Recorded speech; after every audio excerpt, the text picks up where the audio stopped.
네, 성경은 구원을 뭐라고 정의하느냐?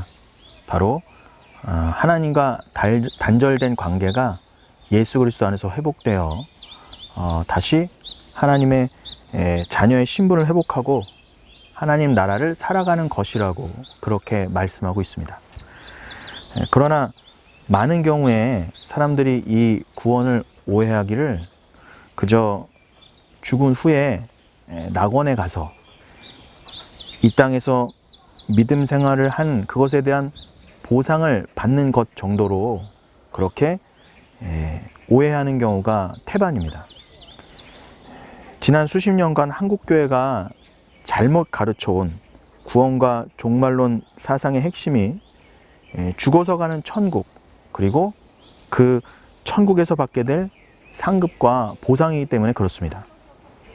물론 천국이라는 개념 안에는 종말론적인 측면이 분명히 있고요. 그리고 천국에서 받게 될 성도의 상급 역시 성경에 분명하게 기록되어 있습니다.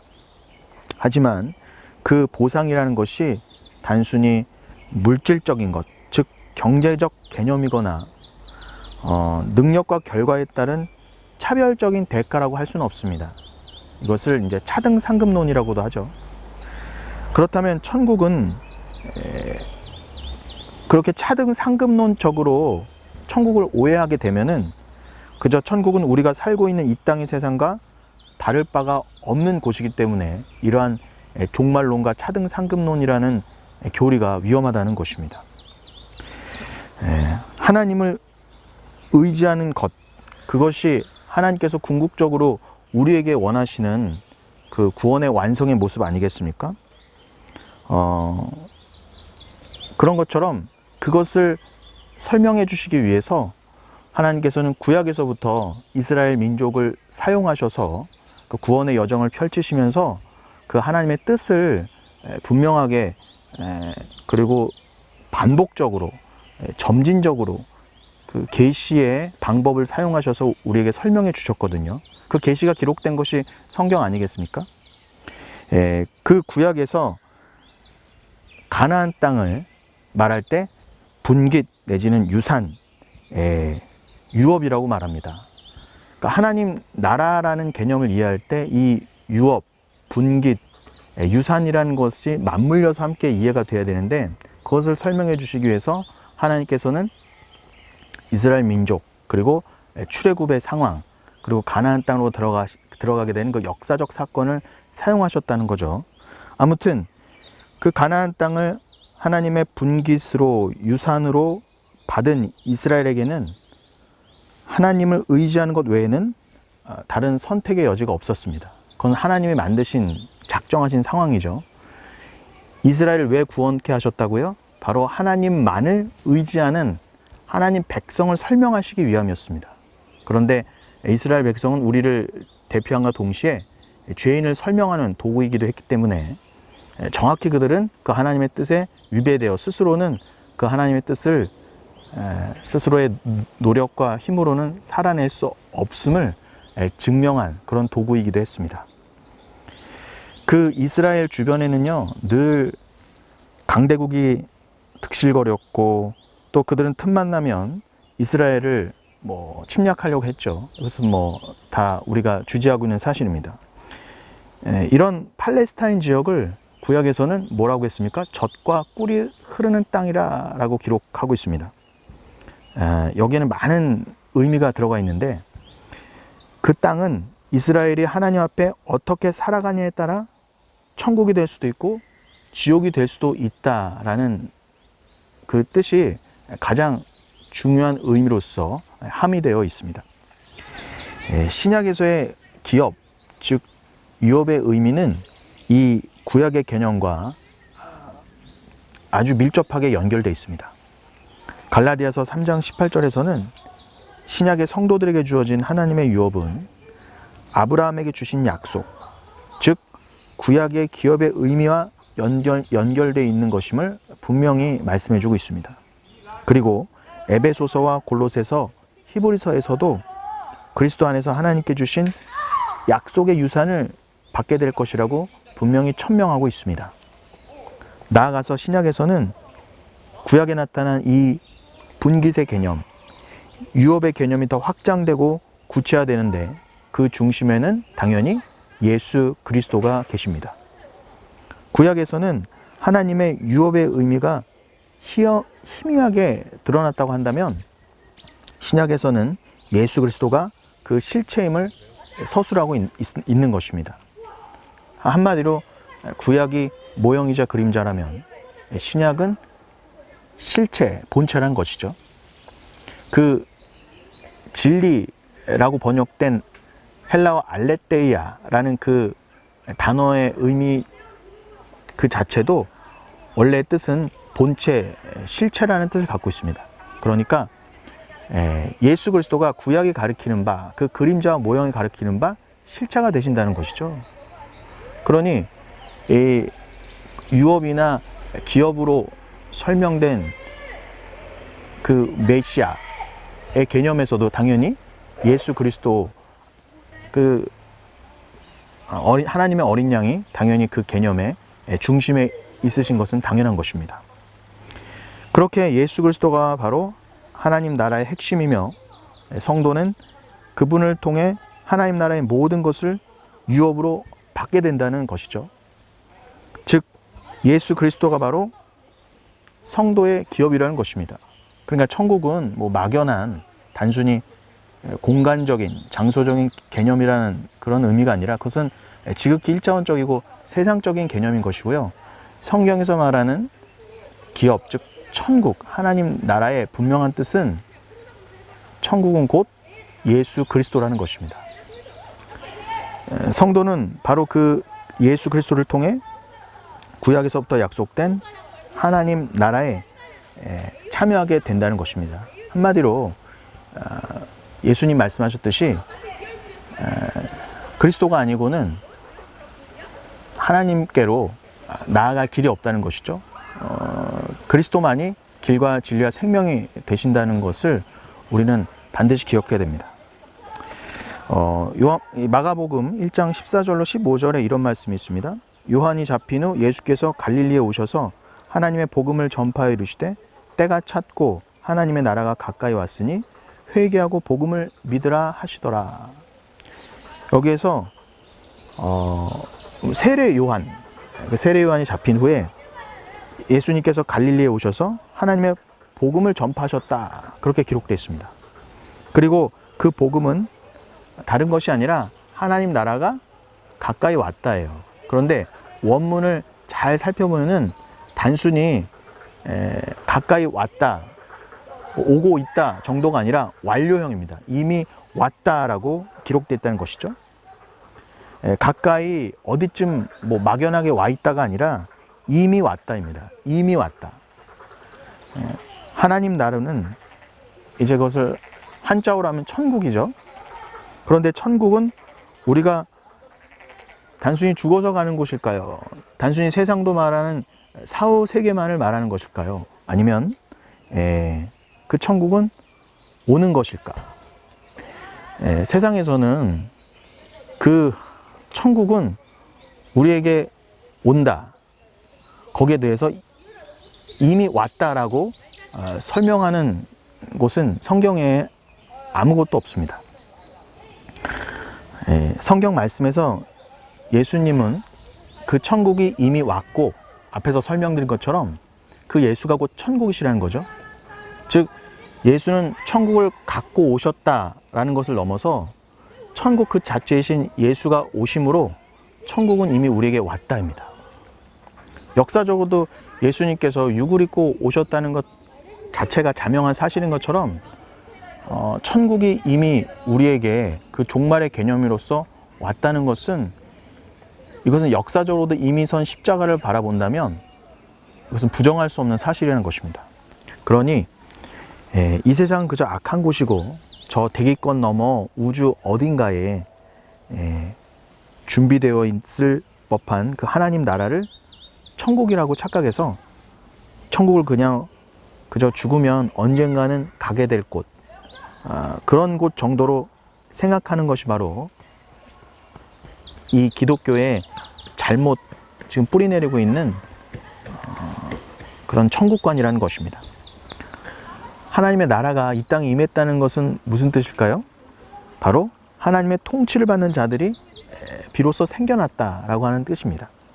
그래서 하나님이 통치하시는 백성이 존재할 때 그것을 비로소 나라라고 할 수 있다는 것이죠. 그런 맥락에서 예수님께서는 하나님의 통치에 온전히 순종하심을 우리에게 보여주심으로 하나님 나라의 백성이 무엇인지를 친히 우리에게 설명해 주셨다는 것입니다.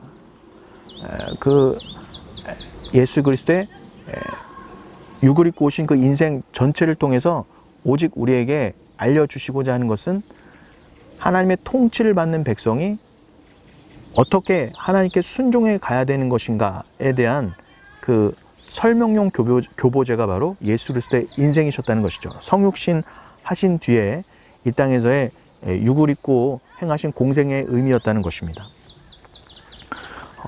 여러분, 그 마태복음 20장 1절에 보면은 천국을 뭐라고 정의하고 있습니까? 천국은 곧 주인, 그 집 주인이라는 말씀이 있습니다. 그러니까 천국은, 하나님 나라는 뭔가 그저 인간이 생각하는 어떤 지리적, 공간적 그런 개념이 아니라 하나님 그 자체시라는 거죠. 그리고 요한복음 17장 3절에 보면은 예수 그리스도가 천국, 즉 영생의 정의를 어떻게 내리십니까? 하나님과 그가 보내신 자 예수를 믿는 것이 곧 영생이라 했습니다.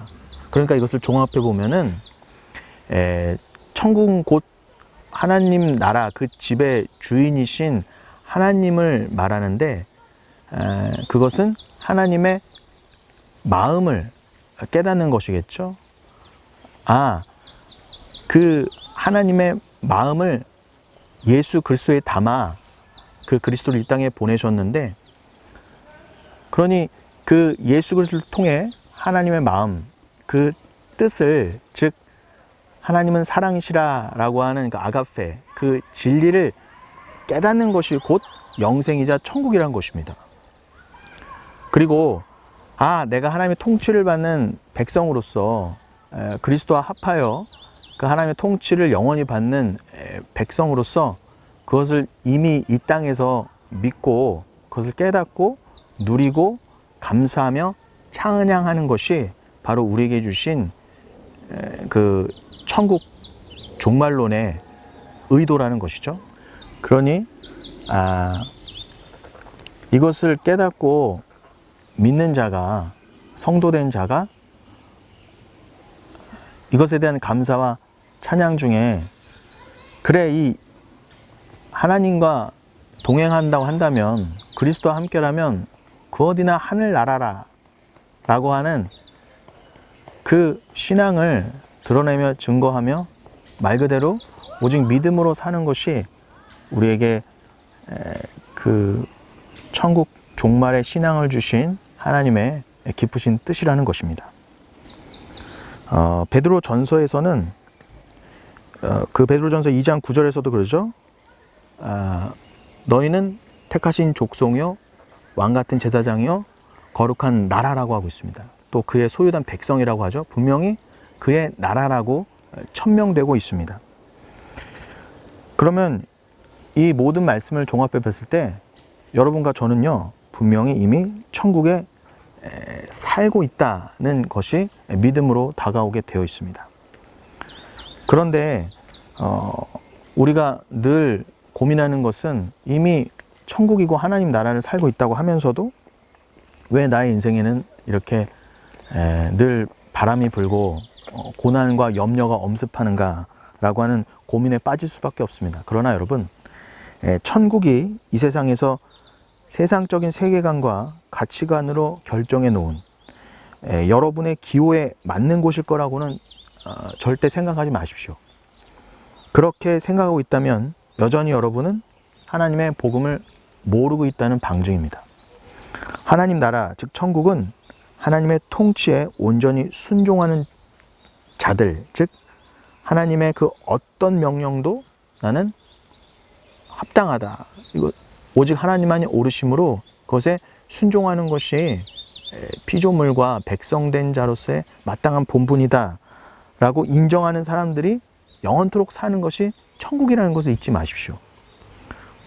그런 것을 인정할 수 있는 자들이 사는 곳이 바로 천국이라고 한다면, 하나님 나라가 이미 이루어져 있다고 하는 여러분이 이 땅에서 제일 처음, 그리고 분명히 겪고 깨닫고 배워야 될 것이 무엇이겠습니까?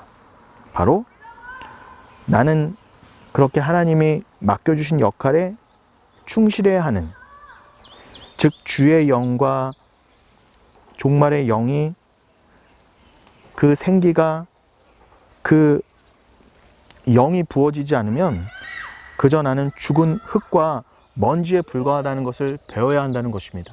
즉, 나는 그 보혈로 상징된 은혜가 없이는, 나는 그 은혜가 없이는 절대 존재할 수 없다는 것을 깨닫는 것이 바로 그 천국 백성으로서 이 땅에서 깨달아야 하는 필수적인 것인데, 내가 은혜가 필요한 자라는 것을 깨닫기 위해서는, 그 은혜에 감사하기 위해서는 먼저 선결돼야 될 것이, 내가 얼마나 그 구원에 있어서 불가능한 자이며 하나님 앞에 불순종했던 자이며, 또 그 나의 불순종과 죄를 위해 예수는 십자가에서 나를 위해 죽으실 수밖에 없었다는 것을 깨닫는 것이 먼저겠죠. 저는 그것을 말씀드리고 있는 것입니다.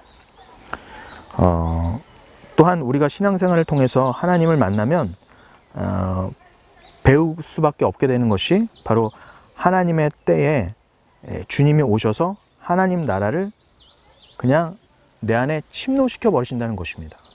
즉, 그 종교개혁의 중요한 핵심 교리 중에 하나가 거부할 수 없는 은혜 아니겠습니까? 저항할 수 없는 은혜. 그 은혜가 나를 뚫고 들어오면은 나는 절대 거부할 수가 없이 그 은혜 앞에 무릎 꿇을 수밖에 없는데, 그것을 다르게 표현하면 천국이 침노에 들어온다는 거예요. 그런데 여러분, 우리가 그 성경을 오해하는 것 중에, 우리가 천국을 침노하여 들어간다라고 잘못 배우고 그렇게 믿어왔는데, 사실은 여러분, 이것은 성경에 심각한 오역이 전해져온 아주 잘못된 이해죠. 그저 오역에서 비롯된 해프닝 정도가 아니라, 이 말씀을 제대로 이해하지 못하면 우리의 구원관이 비틀어지고요, 결국 천국관이 비틀어지고, 결국 우리의 영생이 좌우되는 아주 중요한 문제입니다. 그래서 제가 이렇게 강조해 드리는 것인데요, 이 원어를 자세히 보면은, 제가 자세한 설명을 지금 여기서 다 다룰 수는 없지만, 이 분명한 것은, 그 천국은 우리가 침노에 들어가서 우리의 공로와 노력으로 우리가 얻어내는 것이 아니라, 그 하나님 나라, 그 예수, 그 은혜는 우리 안에 침노에 들어온다는 것입니다. 그리고 그 예수는 그러니 회개하라, 천국이 이미 왔다라고까지 말씀하셨다는 것이죠. 내가 너에게 침노하러 왔으니 회개하여 나를 영접하라는 것입니다.